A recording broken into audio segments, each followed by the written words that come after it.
My father didn't raise his voice when he said it. He didn't need to. Your schooling is suspended until you apologize to Noah. The knife in my hand stopped mid-air. Across the table, my brother tried and failed to hide the smirk spreading slowly across his face. My mother looked away, her breathing uneven, waiting for me to break first, but I didn't. I set the knife down, smoothed a strand of hair behind my ear, and let the silence settle like dust. "All right," I said. For a moment, no one moved. They thought that was surrender, but it wasn't. My name is Lucia Hale, and I grew up in a house where silence traveled faster than sound, where a single look decided who mattered and who didn't. From the outside, we were the kind of family people called put together. Inside, everything tilted around one person, my younger brother, Noah Hale. My father, Grant Hale, preferred order over fairness. He liked schedules, timetables, rules printed on the fridge. My mother, Elise Hale, preferred peace over truth. She worried about emotions the way other people worried about cracked windows, patching everything quickly, even if the patch never held. I learned my role early, not through punishments, not through shouting, but through 1,000 tiny moments that settled into a quiet script. When I was 10, Grant taught Noah how to ride a bike in the cul-de-sac. I waited on the curb with my own helmet fingers curled around the straps. Noah's bike fell twice. Mine never left the yard. Grant said, "We'll get to you next weekend." I nodded. The weekend never came. At 12, Elise bought Noah a new jacket for picture day. She handed me one of her old scarves and said it looked grown up on me. I wore it even though it smelled faintly of detergent and lavender. Later, when Noah stained his sleeve with juice, Elise cried. When I ripped the scarf on the bus, she didn't notice. Small things. Forgettable things. Except they never really left. By the time I was 14, I had become the designated fixer. When Noah forgot his project, I brought mine for him to copy.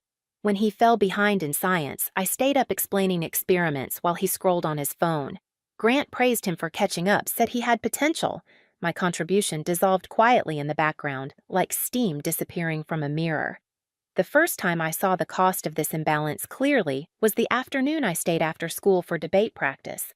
I'd just been told I would lead the team for the regional round. I remember feeling almost light walking toward the parking lot. Then I saw Grant's car pull up. Not for me, for Noah. He ran out of the building crying, claiming someone had picked on him. Grant left the engine running and didn't even glance in my direction. I stood there, trophy-shaped hope cooling in my hands, watching the car pull away without me. But the moment that defined everything happened one winter evening in the school garage.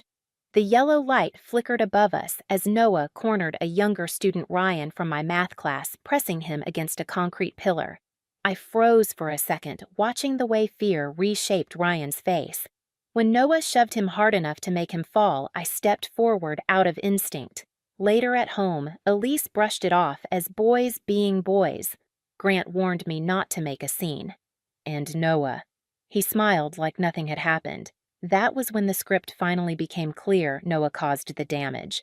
I carried the responsibility. And in our house, that wasn't going to change. The night it all snapped into place wasn't loud. It never is not in my family. We were halfway through dinner when my father, Grant, wiped his mouth with the edge of his napkin and spoke like he was announcing a policy update.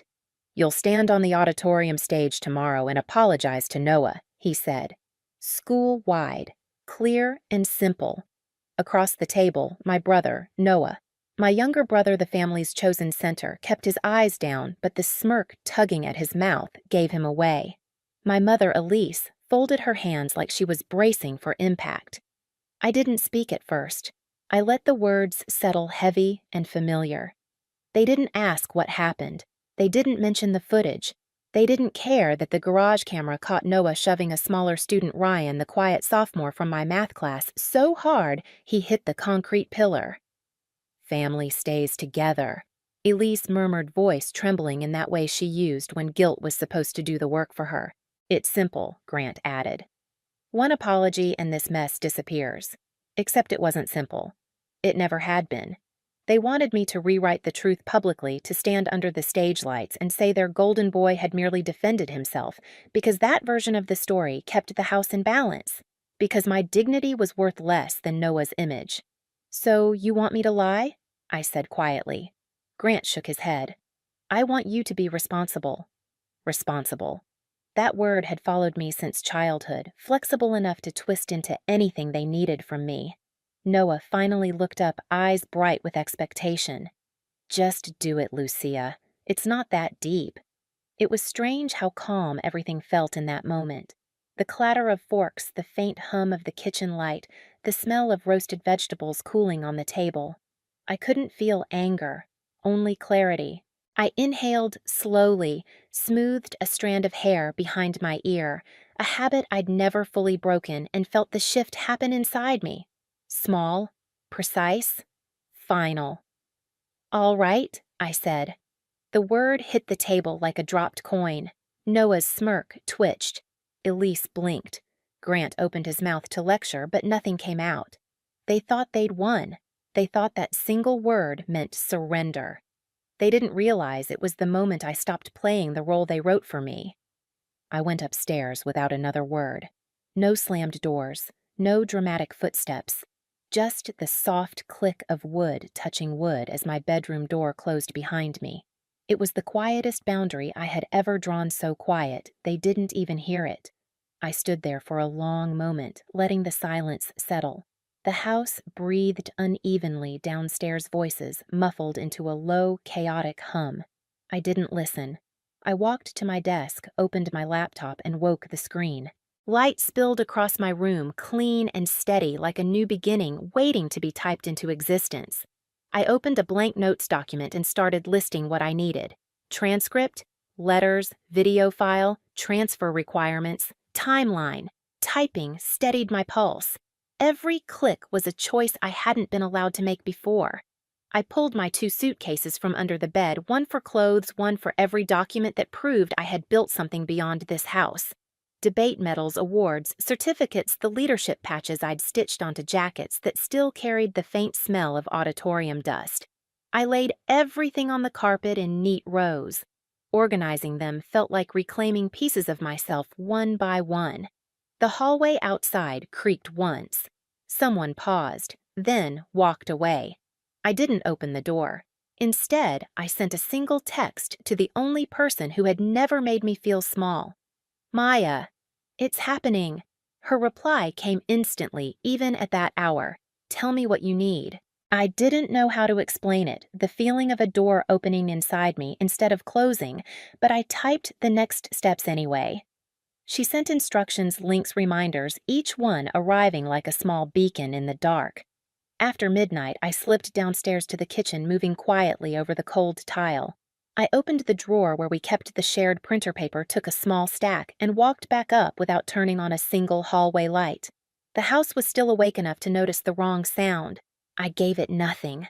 Back in my room, I downloaded the garage footage from the school portal. Ryan's frightened eyes, Noah's fist the moment he shoved him toward the pillar. The camera didn't lie, even if my family needed me to. I saved it twice, once to my drive, once under a coded name in a hidden folder. Not to expose Noah, not to hurt him, but because truth to me had become a form of survival. Around 2 a.m, my laptop pinged. Ms. Rivera, my guidance counselor, had replied. "Lucia, if you're awake, send me your draft. I'll review it now. Don't wait." Her message wasn't warm. It wasn't comforting. It was better than that. It was solid, practical support, the kind I'd never gotten from inside my own house. I finished the essay, each sentence a steady reclamation of my story, and hit send. While waiting for her response, I packed my backpack with files I'd need the next day, sealed envelopes, forms I'd pre-signed, and the printouts for my transfer application. I checked them 3 times, tapping the corners to align them perfectly. Organization made everything feel containable. The clock read 2:43 a.m. My room felt cold, but in a way that sharpened my senses instead of numbing them. Then the reply came. "Looks excellent. I'll finalize the recommendation tonight. Stay focused. You're close." I exhaled. I hadn't realized I'd been holding my breath. By dawn, my room looked like an evidence board of my own future. 2 suitcases zipped and waiting, clothes folded, documents arranged in a precise grid across my desk. My laptop closed charger wrapped neatly around its block. My notebook open to a bulleted list freshly checked off. When the house finally went quiet again, I slipped my way through the morning routine shower jeans, sweater shoes, every movement deliberate, not rushing, not hiding, just steady. I walked to the school early, long before the usual crush of students filled the halls. The air outside was cool, almost metallic. The sky was still pink around the edges. I pulled my hair into a loose tie, feeling the slight tremor of anticipation run through my fingers. My locker sat halfway down the east hall, right where the early light from the courtyard windows hit the metal. I opened it and looked at the life I'd kept inside textbooks lined up evenly, photo strip from the debate team party, a cracked mug Maya had given me with a fading slogan about perseverance. One by one, I took everything out. Books stacked neatly in my backpack, personal items tucked into a separate tote. The photo strip folded carefully and slipped into my notebook. When the locker was completely empty, the metal walls echoed softly like a breath released after being held too long. I tore the transfer approval page from my folder, placed a small piece of tape at the top, and left it hanging inside a quiet declaration. By the time the first bell rang, I was already walking away from it all. Students started trickling into the hall, noise rising like a tide behind me. I didn't turn back. The plan was in motion. Everything was filed. Everything was clean. Everything was mine.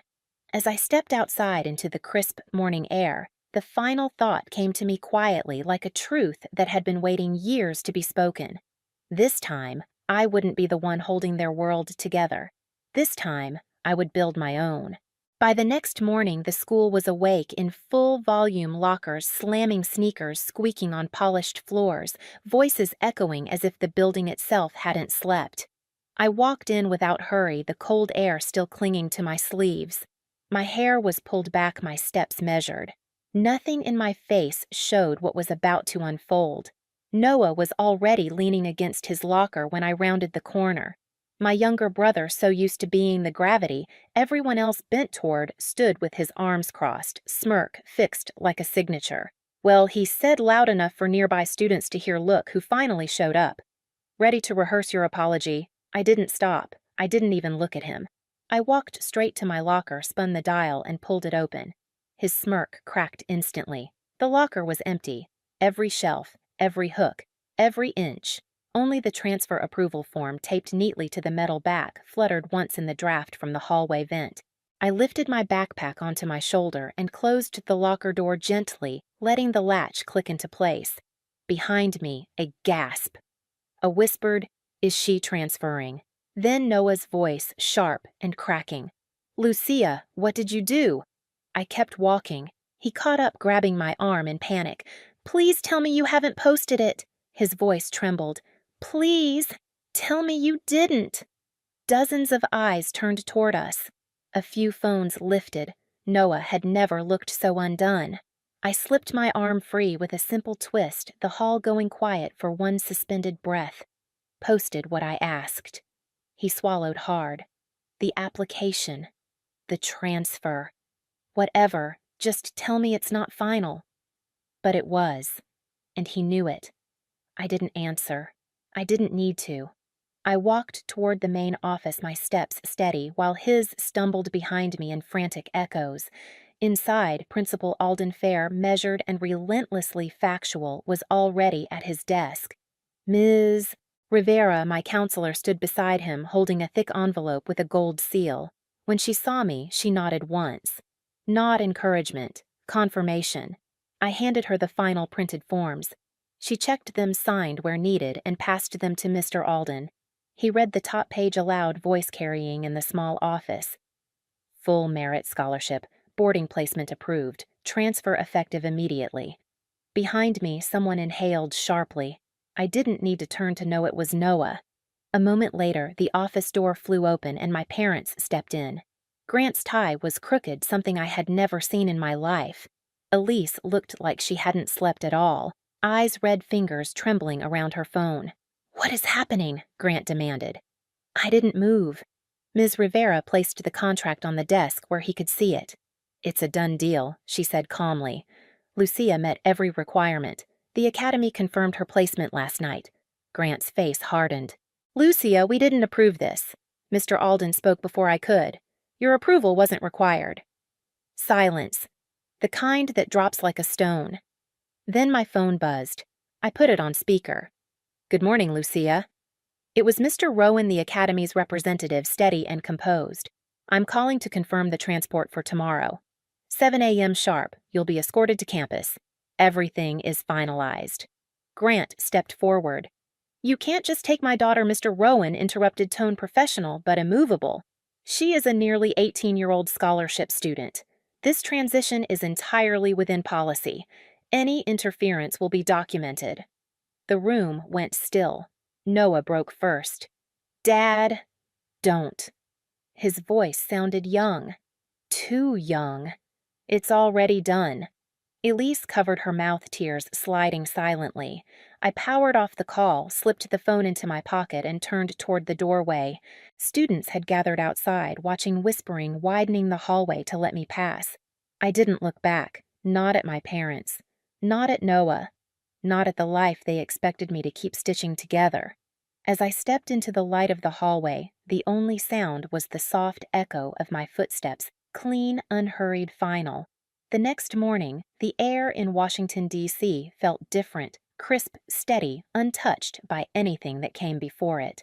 The shuttle dropped me at the gates of the academy just as the sun lifted over the skyline, turning the glass buildings a soft gold.